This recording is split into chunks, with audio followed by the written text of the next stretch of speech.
नमस्कार। मैं कमलेश कबीर आपका एक बार फिर स्वागत करता हूं इस नए एपिसोड में। भारत ने चैंपियंस ट्रॉफी जीती और आपने देखा लगातार तीसरी बार भारतीय टीम फाइनल में गई। 2 बार आईसीसी टूर्नामेंट जीती और एक 2023 का जो वर्ल्ड कप का फाइनल था वानखेड़े स्टेडियम में वो हार गई।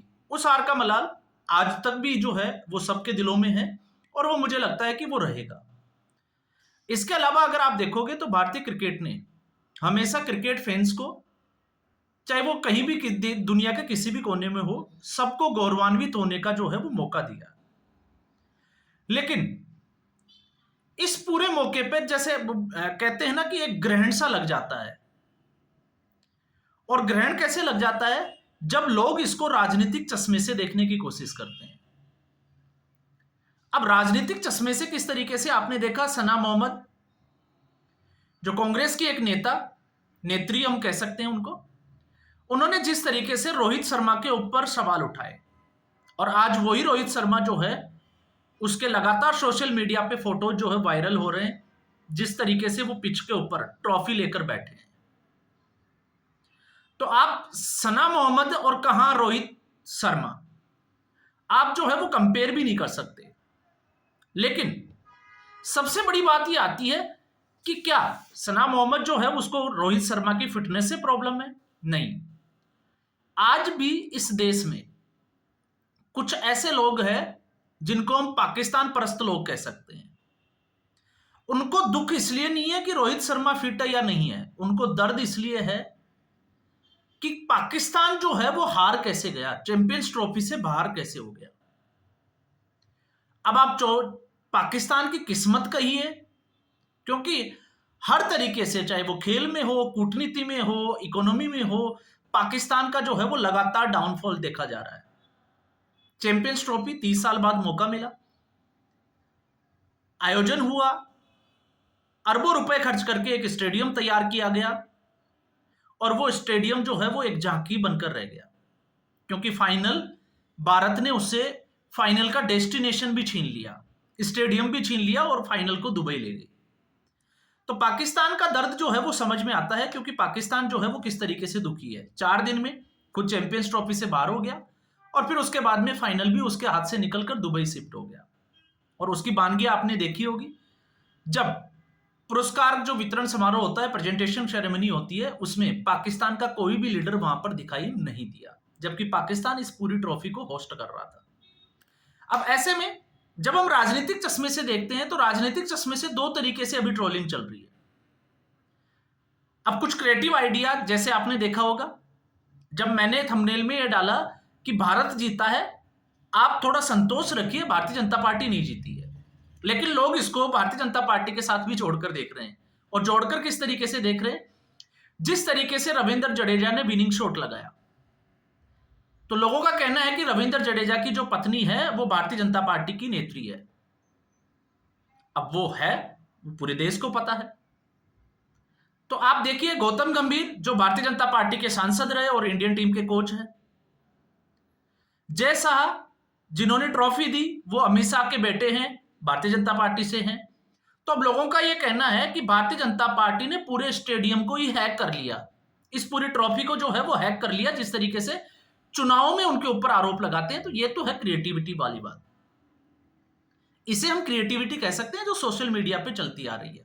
अलग अलग तरीके से आप देखे होंगे, क्योंकि लोग जो है वो जब भी फ्री बैठते हैं तो इस तरीके की नई नई चीजें सूझती है और सोशल मीडिया पे डालते हैं, और मुझे लगता है कि इन चीजों को एंजॉय भी करना चाहिए। लेकिन इसके साथ में दूसरी जब खबर आती है तो वो सोचने पर मजबूर कर देती है। और दूसरी खबर जो इंदौर से हमें देखने को मिली और एक तेलंगाना से हमें देखने को मिली।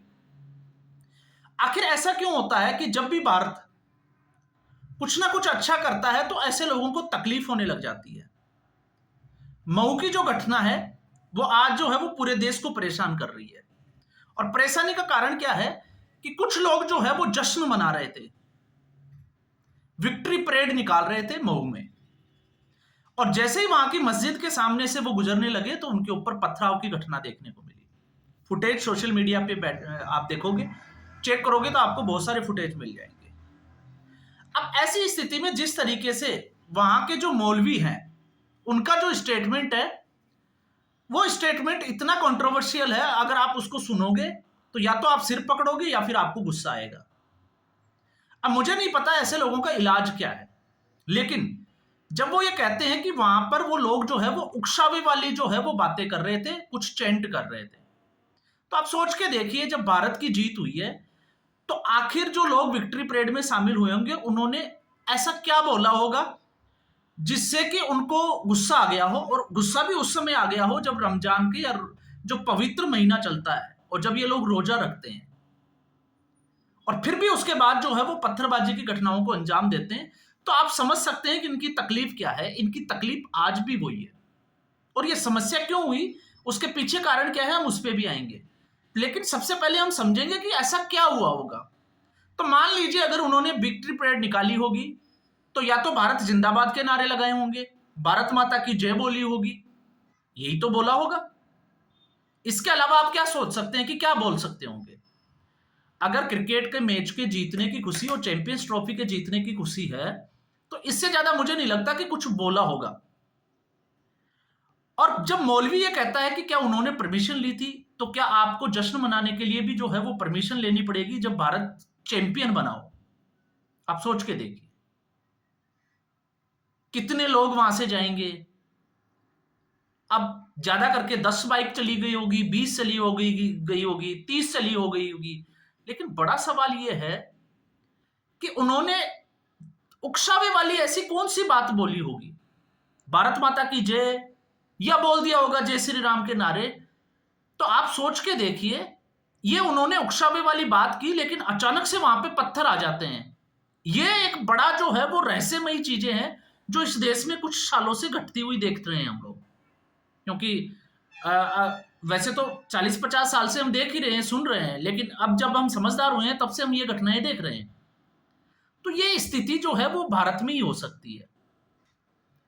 इसके अलावा जब पाकिस्तान का जो मैच था भारत का, महाराष्ट्र की वो घटना आपने देखी होगी, जिस तरीके से उनके घर के ऊपर जो है वो बुलडोजर चलाया गया होगा। तो ऐसी घटनाएं जो है वो परेशान जरूर करती है।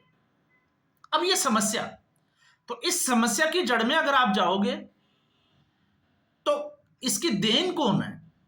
तो जब हम इसको खोजते हैं तो ये गांधी और नेहरू, इन दो लोगों की वजह से आज भी ये समस्या जो है वो देश को अंदर से, आज भी देश जो है वो दो मोर्चों पर अपनी लड़ाई लड़ता है। एक सीमा के ऊपर दूसरे देशों से, और दूसरा अपने ही देश में रहने वाले ऐसे गद्दारों से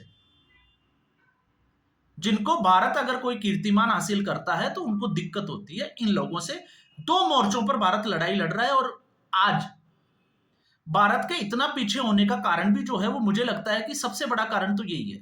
और पॉलिटिक्स में तो ध्रुवीकरण की राजनीति, तुष्टिकरण की राजनीति, जब से पॉलिटिशियन ने स्वाद चखा है तब से यह सर चढ़ के बोल रही है।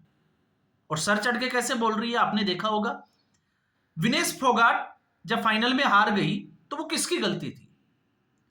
एक खिलाड़ी होने के नाते आपको अपनी डाइट का पता होना चाहिए कि क्या डाइट करनी चाहिए, लेकिन राजनीति से प्रेरित पूरा मामला था और दोष दिया गया नरेंद्र मोदी को। फिर उसके बाद में स्वागत किया गया, जबकि दूसरे प्लेयर्स भी जो है वो ओलंपिक में मेडल जीत के आए थे। आपने देखा होगा नीरज चोपड़ा जैसे लोग, उनको एयरपोर्ट पर रिसीव करने कोई नहीं गए, लेकिन दीपेंद्र हुड्डा, चूंकि हरियाणा में आपके सामने जो है वो चुनाव है और आप विनेश फोगाट से, तो इससे आपको पता चलता है कि पहलवानों का आंदोलन भी पूरा स्क्रिप्टेड था, राजनीतिक तौर पे इनका इस्तेमाल किया जा रहा था और ये कठपुतलियां थी जो नाच रही थी।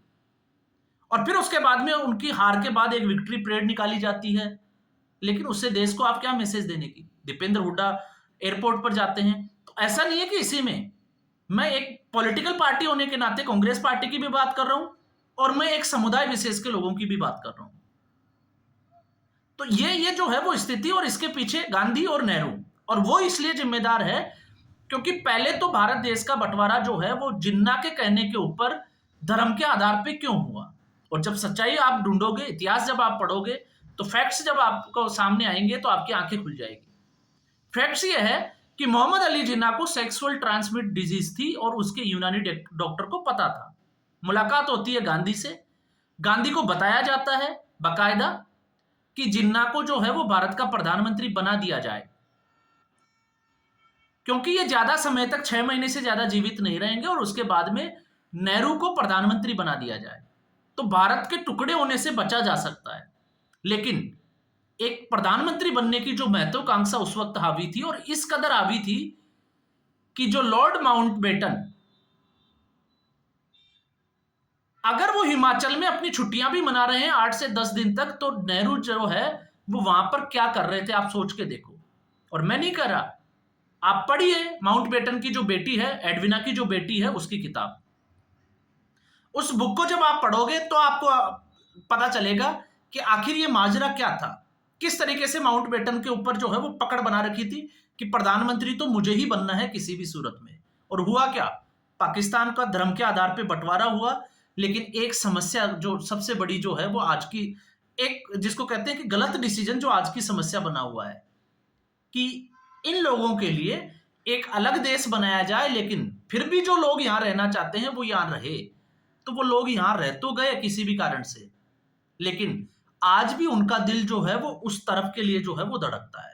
तो मुझे लगता है या तो इनके लिए दरवाजे खोल देना चाहिए, उन लोगों से मिला देना चाहिए। उन लोगों की तकलीफ वो समझ में आती है कि उनकी टीम अच्छा नहीं कर रही, उनका क्रिकेट अच्छा नहीं चल रहा, उनकी कूटनीति अच्छी नहीं चल रही, डिप्लोमेटिकली वो बहुत पीछे चले गए, उनकी इकोनॉमी से ही उस रास्ते पे नहीं है। लेकिन यहां पर तो इनको सब कुछ मिल रहा है, तो फिर ये लोग जो है वो इस तरीके की सोच क्या रखते हैं। अब मुझे नहीं पता इसका क्या करना चाहिए, आप लोग जो है वो इस पे क्या सोचते हैं वो भी मुझे नहीं पता। लेकिन देश जो है वो उनका इलाज क्या है, इस समस्या की जो है वो जड़ में अगर जाकर देखोगे तो इसका ये खत्म कैसे होगी, आज भी जो है वो इसके ऊपर बहुत सारे लोग विचार करते हैं, लेकिन उनको रास्ता दिखाई नहीं देता।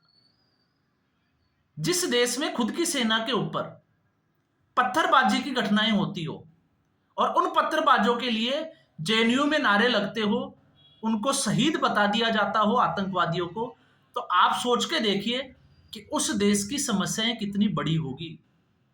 और यही इसीलिए मैंने जो है वो इसके ऊपर लगा कि मुझे जो है वो इसको एक राजनीतिक चश्मे से देखकर वीडियो बनाना चाहिए और उस पर बात करनी चाहिए कि आखिर इस देश की समस्या क्या है। इस देश की समस्याएं आपको यहीं समझ में आ जाएगी।